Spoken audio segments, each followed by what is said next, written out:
श्री साई सच्चरित्र अध्याय 8।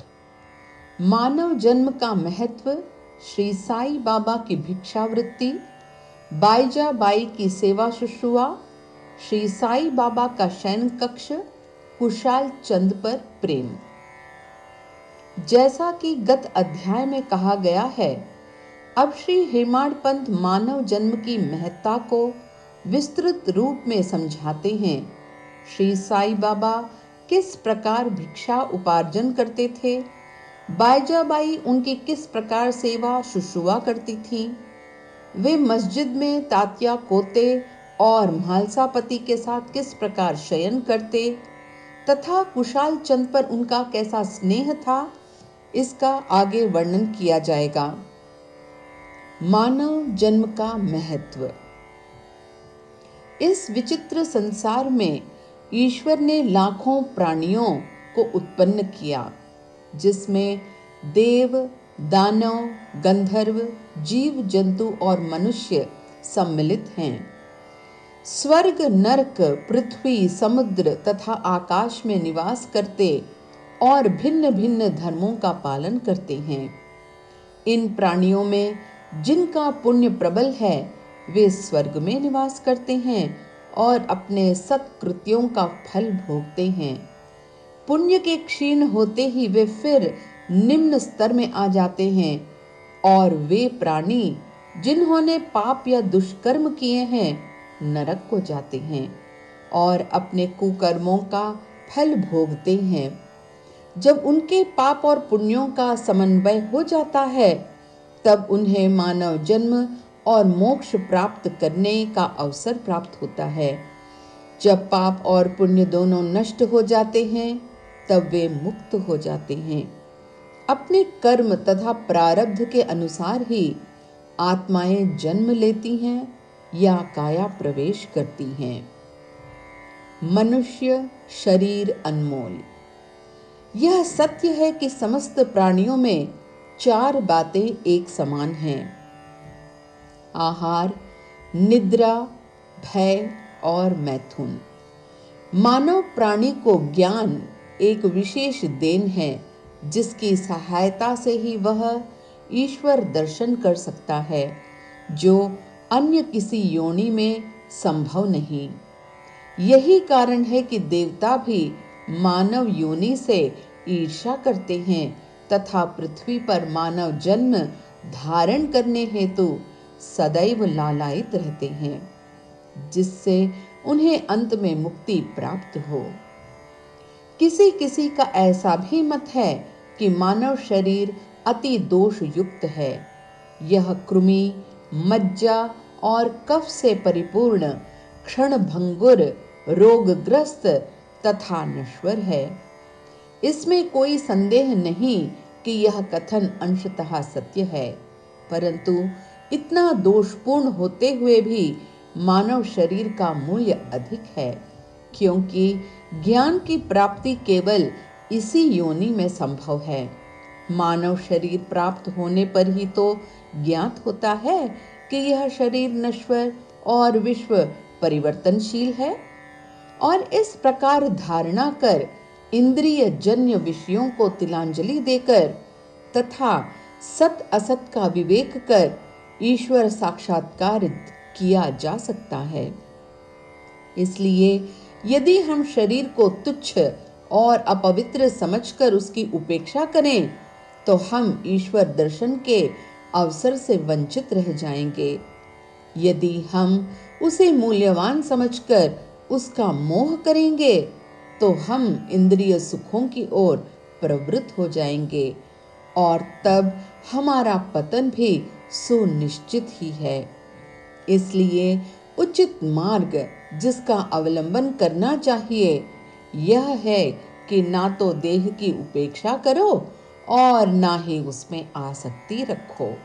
केवल इतना ही ध्यान रहे कि किसी घुड़सवार का अपनी यात्रा में अपने घोड़े पर तब तक ही मोह रहता है, जब तक वह अपने निर्दिष्ट स्थान पर पहुंचकर लौट न आए। इसलिए ईश्वर दर्शन या आत्म साक्षात्कार के निमित्त शरीर को सदा ही लगाए रखना चाहिए, जो जीवन का मुख्य ध्येय है।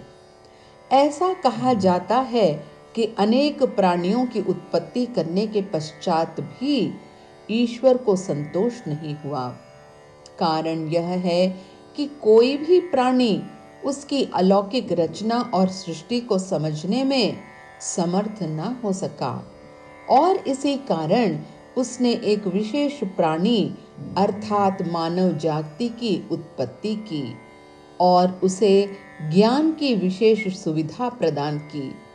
जब ईश्वर ने देखा कि मानव उसकी लीला, अद्भुत रचनाओं तथा ज्ञान को समझने के योग्य है, तब उन्हें अति हर्ष एवं संतोष हुआ।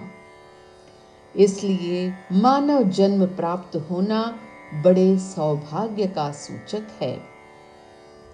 उच्च ब्राह्मण कुल में जन्म लेना तो परम सौभाग्य का लक्षण है, परंतु श्री साई चरणाम्बुजों में प्रीति और उनकी शरणागति प्राप्त होना इन सभी में अति श्रेष्ठ है।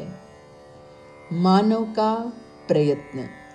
इस संसार में मानव जन्म अति दुर्लभ है। हर मनुष्य की मृत्यु तो निश्चित ही है और वह किसी भी क्षण उसका आलिंगन कर सकती है। ऐसी ही धारणा कर हमें अपने ध्येय की प्राप्ति में सदैव तत्पर रहना चाहिए। जिस प्रकार खोए हुए राजकुमार की खोज में राजा प्रत्येक संभव उपाय प्रयोग में लाता है, उसी प्रकार किंचित मात्र भी विलंब न कर हमें अपने अभीष्ट की सिद्धि के हेतु शीघ्रता करनी ही सर्वथा उचित है। अतः पूर्ण लगन और उत्सुकता पूर्वक अपने ध्येय, आलस्य और निद्रा को त्याग कर हमें ईश्वर का सर्वदा ध्यान रखना चाहिए। यदि हम ऐसा न कर सकें तो हमें पशुओं के स्तर पर ही अपने को समझना पड़ेगा। कैसे प्रवृत्त होना। अधिक सफलता पूर्वक और साक्षात्कार को सुलभ प्राप्त करने का एकमात्र उपाय है किसी योग्य संत या सद्गुरु के चरणों की शीतल छाया में आश्रय लेना, जिसे कि ईश्वर साक्षात्कार हो चुका हो। जो लाभ धार्मिक व्याख्यानों के श्रवण करने और धार्मिक ग्रंथों के अध्ययन करने से प्राप्त नहीं हो सकता, वह इन उच्च आत्मज्ञानियों की संगति से सहज ही प्राप्त हो जाता है।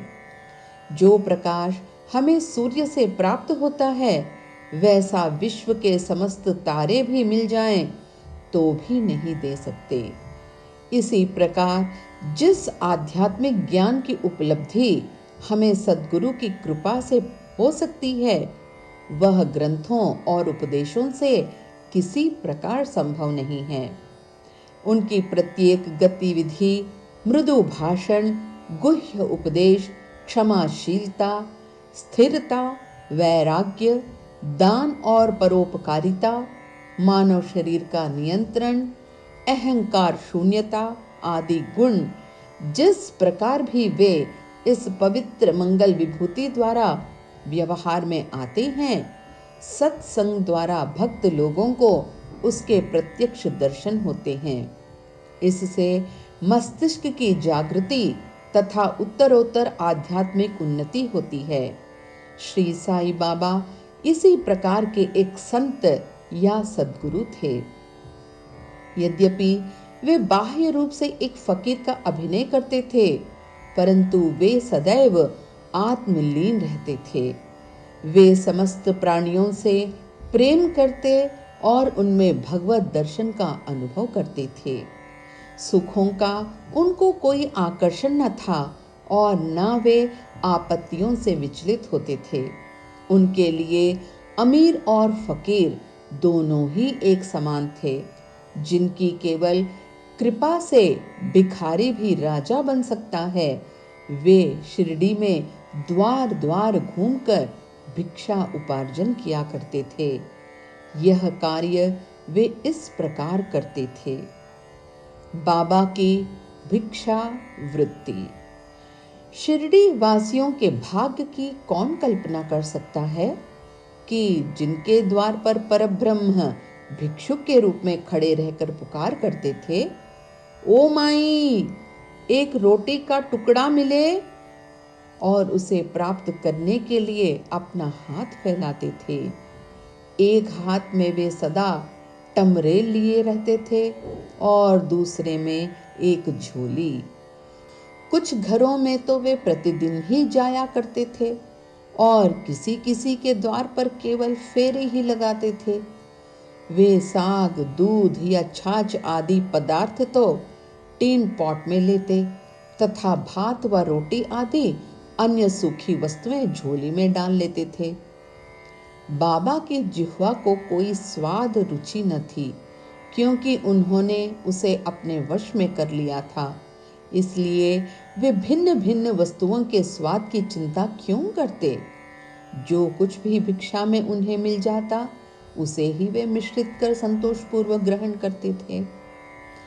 अमुक पदार्थ स्वादिष्ट है या नहीं, बाबा ने इस ओर कभी ध्यान ही नहीं दिया, मानो उनकी जिह्वा में स्वाद बोध ही न हो।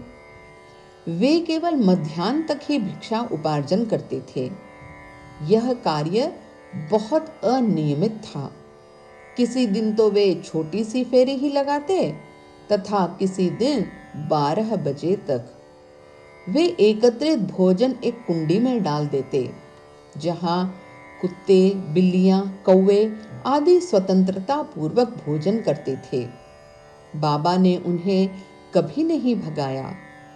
एक स्त्री भी जो मस्जिद में झाड़ू लगाया करती थी, रोटी के 10-12 टुकड़े उठाकर अपने घर ले जाती थी, परंतु किसी ने कभी उसे नहीं रोका। जिन्होंने स्वप्न में भी बिल्लियों और कुत्तों को कभी दुत्कार कर नहीं भगाया, वे भला निस्सहाय गरीबों को रोटी के कुछ टुकड़ों को उठाने से क्यों कर रोकते। ऐसे महान पुरुषों का जीवन धन्य है। शिरडी वासी तो पहले पहल उन्हें केवल एक पागल ही समझते थे और वे शिरडी में इसी नाम से विख्यात भी हो गए थे। जो भिक्षा के कुछ टुकड़ों पर निर्वाह करता हो, भला उसका कोई आदर कैसे करता। परंतु ये तो उदार हृदय, त्यागी और धर्मात्मा थे। यद्यपि वे बाहर से चंचल और अशांत प्रतीत होते थे, परंतु अंतःकरण से दृढ़ और गंभीर थे। उनका मार्ग गहन तथा गूढ़ था। फिर भी ग्राम में कुछ ऐसे श्रद्धावान और सौभाग्यशाली व्यक्ति थे, जिन्होंने उन्हें पहचानकर एक महान पुरुष माना। ऐसी ही एक घटना नीचे दी जाती है। बाईजा बाई की सेवा। तात्या कोते की माता, जिनका नाम बाईजा बाई था, दोपहर के समय एक टोकरी में रोटी और भाजी लेकर जंगल को जाया करती थीं। वे जंगल में कोसों दूर जाती और बाबा को ढूंढकर उनके चरण पकड़ती थीं। बाबा तो शांत और ध्यान मग्न बैठे रहते थे। वे एक पत्तल बिछाकर उस पर सब प्रकार के व्यंजन आदि जैसे रोटी, साग आदि परोसती और बाबा से भोजन कर लेने के लिए आग्रह करती। उनकी सेवा तथा श्रद्धा की रीति बड़ी ही विलक्षण थी। प्रतिदिन दोपहर को जंगल में बाबा को ढूंढना और भोजन के लिए आग्रह करना। उनकी इस सेवा और उपासना की स्मृति बाबा को अपने अंतिम क्षणों तक बनी रही। उनकी सेवा का ध्यान कर बाबा ने उनके पुत्र को बहुत लाभ पहुंचाया। माँ और बेटे दोनों की ही फकीर पर दृढ़ निष्ठा थी। उन्होंने बाबा को सदैव ईश्वर के समान ही पूजा। बाबा उनसे कभी कभी कहा करते थे, फकीरी ही सच्ची अमीरी है उसका कोई अंत नहीं। जिसे अमीरी के नाम से पुकारा जाता है वह शीघ्र ही लुप्त हो जाने वाली है। कुछ वर्षों के बाद बाबा ने जंगल में विचरना त्याग दिया। वे गांव में ही रहने और मस्जिद में ही भोजन करने लगे। इस कारण बाईजा बाई को भी उन्हें जंगल में ढूंढने के कष्ट से छुटकारा मिल गया। तीनों का शयन कक्ष। वे संत पुरुष धन्य हैं जिनके हृदय में भगवान वासुदेव सदैव वास करते हैं। वे भक्त भी भाग्यशाली हैं जिन्हें उनका सानिध्य प्राप्त होता है। ऐसे ही दो भाग्यशाली भक्त थे, तात्या कोते पाटिल और भगत मालसापति। दोनों ने बाबा के सानिध्य का सदैव पूर्ण लाभ उठाया। बाबा दोनों पर एक समान प्रेम रखते थे। ये तीनों महानुभाव मस्जिद में अपने सिर पूर्व, पश्चिम तथा उत्तर की ओर करते और केंद्र में एक दूसरे के पैर से पैर मिलाकर शयन किया करते थे। बिस्तर में लेटे लेटे ही वे आधी रात तक प्रेम पूर्वक वार्तालाप और इधर उधर की चर्चाएं किया करते थे। यदि किसी को भी निद्रा आने लगती तो दूसरा उसे जगा देता था। यदि तात्या खर्राटे लेने लगते तो बाबा शीघ्र ही उठकर उसे हिलाते और सिर पकड़कर जोर से दबाते थे। यदि कहीं वह मालसापति हुए तो उन्हें भी अपनी ओर खींचते और पैरों पर धक्का देकर पीठ थपथपाते थे। इस प्रकार तात्या ने 14 वर्षों तक अपने माता पिता को गृह ही पर छोड़कर बाबा के प्रेमवश मस्जिद में निवास किया। कैसे सुहाने दिन थे वे, उनकी क्या कभी विस्मृति हो सकती है? उस प्रेम का क्या कहना। बाबा की कृपा का मूल्य कैसे आंका जा सकता था। पिता की मृत्यु होने के पश्चात तात्या पर घर बार की जिम्मेदारी आ पड़ी, इसलिए वे अपने घर जाकर रहने लगे। राहता निवासी खुशहाल चंद। शिरडी के गणपत तात्या कोते को बाबा बहुत ही चाहते थे।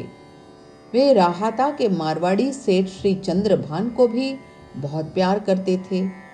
सेठ जी का देहांत होने के उपरांत बाबा उसके भतीजे कुशाल चंद को भी अधिक प्रेम करते थे। वे उनके कल्याण की दिन रात फिक्र किया करते थे। कभी बैलगाड़ी में तो कभी तांगे में वे अपने अंतरंग मित्रों के साथ राहता को जाया करते थे। ग्रामवासी बाबा के गांव के फाटक पर आते ही उनका अपूर्व स्वागत करते और उन्हें प्रणाम कर बड़ी धूमधाम से गांव में ले जाते थे। कुशहाल चंद बाबा को अपने घर ले जाते और कोमल आसन पर बिठाकर उत्तम सुस्वादु भोजन कराते और आनंद तथा प्रसन्न चित्त से कुछ देर तक वार्तालाप किया करते थे। फिर बाबा सबको आनंदित कर और आशीर्वाद देकर शिरडी वापस लौट जाते थे। एक और राहता तथा दूसरी ओर नीमगांव, उत्तर दक्षिण। इन दोनों ग्रामों के मध्य में शिरडी स्थित है। बाबा अपने जीवन काल में कभी भी इन सीमाओं के पार नहीं गए।